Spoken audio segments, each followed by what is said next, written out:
Test Drive with Graham Fletcher. This week we look at the big Q, the Infiniti Q45. Now Infiniti is Nissan's upscale marketing division.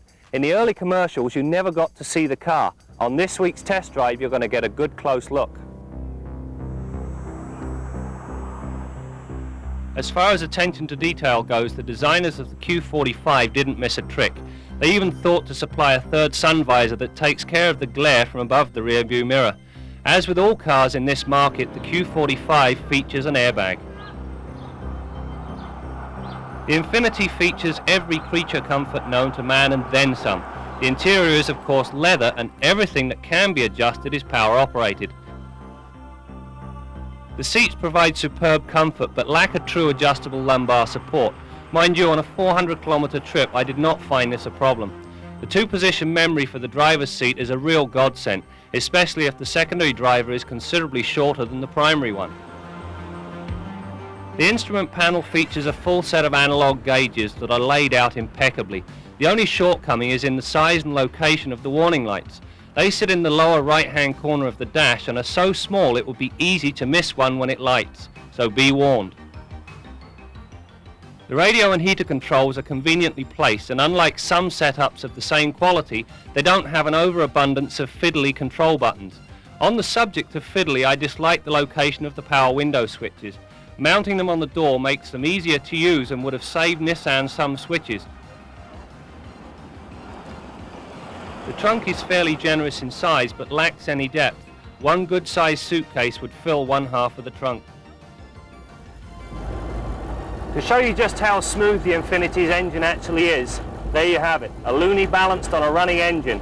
There are very few engines in the world capable of this feat. That trick earned me a few dollars. Onlookers would supply the loonie, and if I managed to balance it, I kept it. There won't be too many takers after seeing this.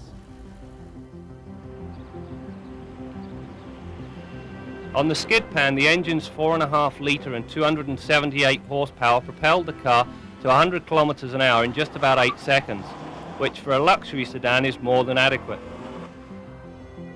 Under normal driving conditions, the transmission pulls away in second gear. You must really tromp the gas or shift the transmission manually to avoid this strange feature. Nissan say this was done to accommodate consumer preference. I can't understand, when you provide 4 gears, why you don't use all of them. The Q45's anti-lock brake system, which works hand in hand with the traction control system, turned in some stellar stops. We averaged 108 feet from 80 kilometers an hour. The ride and handling characteristics are superb thanks to a sophisticated multi-link independent setup. In the pylon test, the big Q bobbed and weaved its way through the pylons with surprising agility, and there was only a hint of body roll. Style is a subjective thing that I try not to comment on too much, but the nose design of the Q45 is just too bland and not my cup of tea at all. In fact, I'd go so far as to say that it verges on being downright ugly. This is a pity because from any other angle the car is a real looker. My pet peeve on the Infiniti is better demonstrated than explained. When the driver takes the key out, the chair slides back and does injury to your feet. Now in fairness, there is a button to override or cancel this feature, but it also means the driver can't tilt the steering wheel up out of the way. Anyway, now to the scoreboard for the final ratings of the Infiniti Q45. Despite some body roll in the pylon test, the multi-link suspension adopted gives the Q45 superb road manners. The engine is a true fire breather. It not only attains the 100k mark in about 8 seconds, it also gives the car phenomenal response in the mid-range.